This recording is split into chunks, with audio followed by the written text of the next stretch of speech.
ही जी गोष्ट आहे fertility rate, ही भारताच्या हेडलाईन्समध्ये खूप जास्त चर्चेत आहे.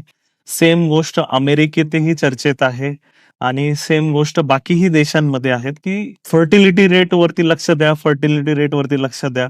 हा एवढा इम्पोर्टंट विषय का बरं झालाय आणि असं काय रिझन आहे सर? काही देश म्हणजे जापान आणि जर्मनी फॉर दॅट मॅटर, हम्म. इथे मुलं होऊ देण्यासाठी ते गव्हर्नमेंट त्यांना प्रोत्साहन देतं तिथल्या यंग कपल्सला, हम्म. कारण की त्यांना मुलं नको असतात. हम्म. त्यामुळे त्यांचं पॉप्युलेशन श्रिंक होत चाललेलं आहे.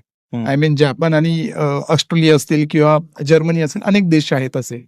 आणि ऍट द सेम टाइम जे पॉप्युलस कंट्री होते, इंडिया, चायना और जे एशियन कंट्रीज होत्या, त्यात आपल्याला पॉप्युलेशन एक्सप्लोजन हा शब्द आपण वापरत होतो. परंतु आता ओव्हरऑल जगभरात फर्टिलिटी रेट कमी होतोय. आता त्याचं कारण म्हणजे अगेन लाईफस्टाईल अँड व्हॉट आपण जे काही मॉडर्न लाईफस्टाईल म्हणतो आहोत, त्याचा इम्पॅक्ट आहे हा. जगभरात फर्टिलिटी पोटेन्शियल्स कमी झालेले आणि इव्हन स्त्रियांचे देखील पोटेन्शियल्स कमी झालेले.